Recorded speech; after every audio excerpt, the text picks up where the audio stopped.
प्रिय श्रोताओं, चौथ माता की कहानी सुनने से पहले आपको बताने जा रही हूँ चौथ माता प्रकट कैसे हुई थी। चौथ माता का व्रत संतान और पति की लंबी आयु की कामना से किया जाता है। मान्यता है कि सवाई माधोपुर में राजस्थान में चौथ माता ने राजा को दर्शन दिए थे। कहते हैं कि इस मंदिर की स्थापना राजा भीमसेन ने करवाई थी और लोक मान्यता है कि देवी चौथ माता ने स्वप्न में राजा भीम सिंह चौहान को दर्शन दिए और अपना मंदिर बनवाने को आदेश दिया था।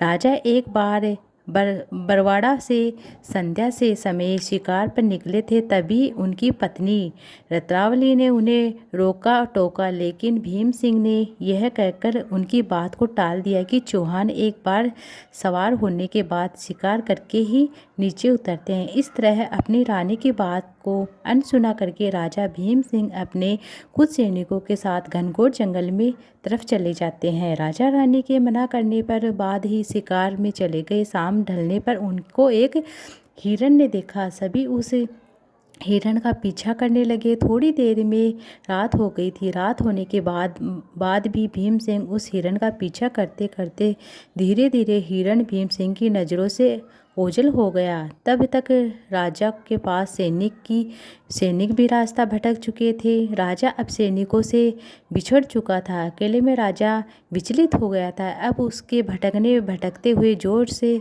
भूख लगी थी, प्यास लगने लगी थी। प्यास के मारे उसका गला सूख रहा था।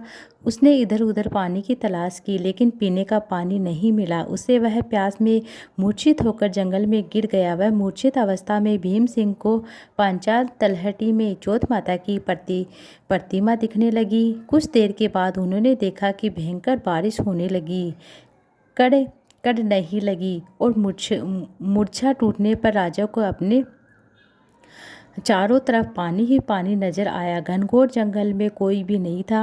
तभी वह चमत्कार हुआ कि वह पानी आ गया। राजा ने सबसे पहले पानी पिया। फिर अंधेरे भरी रात में एक दिव्य और कांतिमान बालिका पर उनकी नज़र पड़ी। वह कन्या उस समय खेल रही थी। राजा ने उस कन्या को इस भीषण वन में देखा तो पूछा कि बालिके, तुम इस जंगल में अकेली क्या कर रही हो? तुम्हारे माँ बाप कहाँ हैं? कन्या ने तोतलाती वाणी में कहा कि हे राजन, तुम यह बताओ कि तुम्हारी प्यास बुझी या नहीं। कहकर वह कन्या अपने असली देवी रूप में आ गई। तब राजा उनके चरणों में गिर पड़े और कहने लगे, हे आदि शक्ति, हे महामाया, मुझे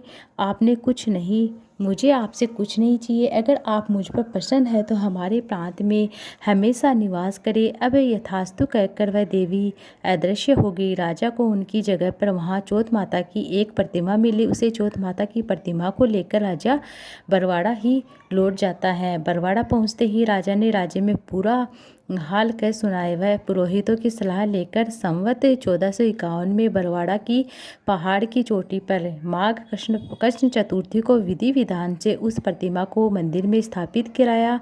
ऐसा कहा जाता है कि तभी से आज तक इसी दिन चौथ माता का मेला लगता है। संकट चतुर्थी या करवा चौथ व्रत लोग भारी संख्या में वहां मंदिर के दर्शन करते हैं, अपना व्रत उद्यापन करते हैं। भक्तों को चौथ माता पर पूरा विश्वास होता है। कहा जाता है कि यह मंदिर विशेष तौर पर विवाहित जोड़ों के लिए, सुहागिन स्त्रियां करवा चौथ के त्यौहार के अवसर पर यह अपने सुहाग की रक्षा के लिए प्रार्थना करती है। ऐसी मान्यता है कि चौथ माता देवी गौरा का ही एक स्वरूप है, माता पार्वती का ही एक स्वरूप है। उनकी पूजा करने से अखंड सौभाग्य की प्राप्ति होती है, अखंड सौभाग्य का वरदान मिलता है। साथ ही दाम्पत्य जीवन खुशमय बना रहता है और परिवार के सभी सदस्य सुखमय और निरोगी रहते हैं। संतान की लंबी उम्र होती है।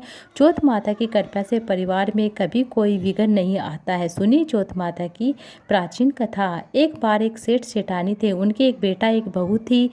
सबको भोजन कराकर फिर स्वयं भोजन करती थी। उनकी एक पड़ोस ऐसी थी कि जो रोज बहू से पूछती थी, बहू आज क्या खाकर आई है? बहू बोलती कि मैं तो बासी ठंडी भूसी खाकर आई हूँ, आज तो पकवान बनाए थे। फिर देखी कि उसका पति देख रहा है कि पड़ोसन को वह झूठ बोल रही है।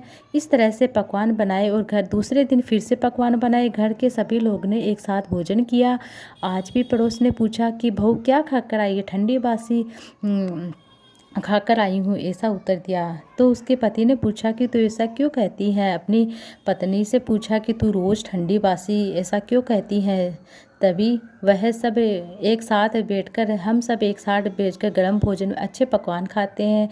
पत्नी बोली, हम जो खाते हैं वह मेरे बाप दादा का कमाया हुआ है। जिस दिन आप कमा कर लाओगे उस दिन मैं समझूंगी मैंने आज गर्म भोजन किया है। सेठ के लड़के ने इस बात पर खूब विचार किया। फिर एक दिन अपनी माँ से बोलता है कि माँ, मैं अब बड़े शहर में कमाने के लिए जा रहा हूँ। माँ बोली, बेटा हमारे पास इतना धन है कि खाए नहीं खाया जाएगा। माँ के मना करने पर भी बेटा खुद कमाने का निश्चय कर लिया।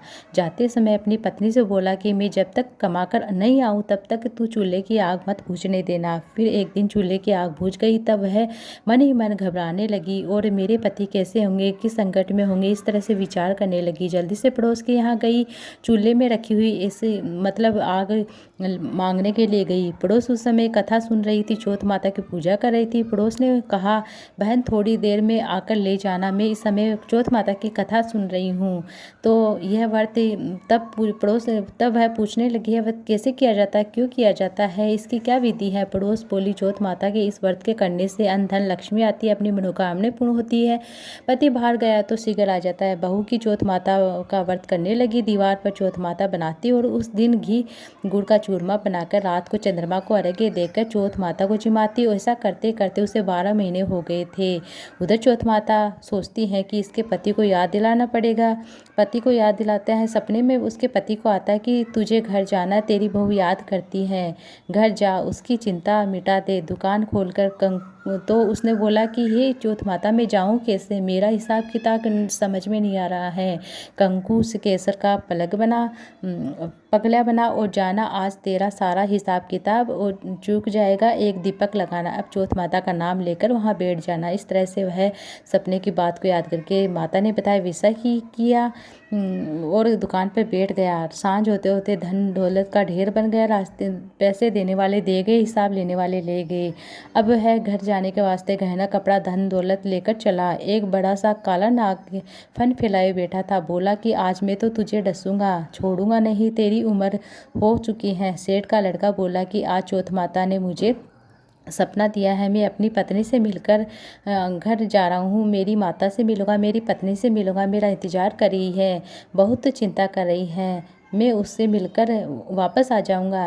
मैं जब तक वापस नहीं आऊँ जब तक तुम वापस नहीं आओगे तुम शपथ देकर जाओ कि तुम वापस आओगे। इस तरह से वह शपथ दिलाता है, मैं तुम्हारे घर जाकर तुम्हें डस लूँगा। इस प्रकार साहूकार का वह बेटा सांप को वचन देकर घर चला जाता है। सभी से हंसी खुशी से वह मिलता है। भोजन करके एक कोने में उदास होकर बैठ जाता है। उसकी पत्नी पूछती है, उदासी का क्या कारण है। पति ने काले नाग की बात बताई।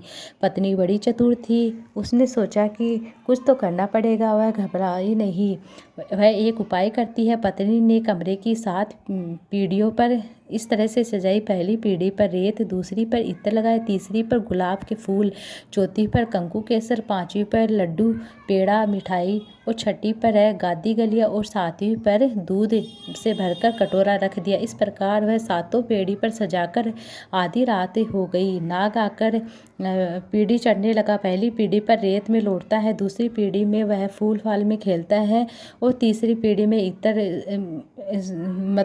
में रहता है। चौथी पीढ़ी में वह इस तरह से वह 7 पीढ़ियों में आराम करता है। कहता है कि डसूंगा तो जरूर, क्योंकि मैंने वचन दिया है, वचन का बंधा हुआ हूँ। अब गणेश जी महाराज और चौथ माता सोचती है अगर इसे नहीं बचाया गया तो हमें दुनिया में कोई नहीं पूजेगा। इस तरह से गणेश जी, चंद्रमा जी और चौथ माता ने साहूकार के बेटे को बचाने का विचार किया। चंद्रमा जी ने उजाला कर दिया, चौथ माता ढाल बन गई। गणेश जी ने तलवार लेकर नाग को मार दिया, ढाल से ढक दिया। अब बहू थकी हुई हारी हुई थी, सो गई थी। उस दिन लोग बेटे से मिलने आए बहू बेटा उठे नहीं हैं। इस तरह से वह ज़ोर से वह देखने जाती हैं तो सातों पेड़ियों पर खून ही खून हो रखा था।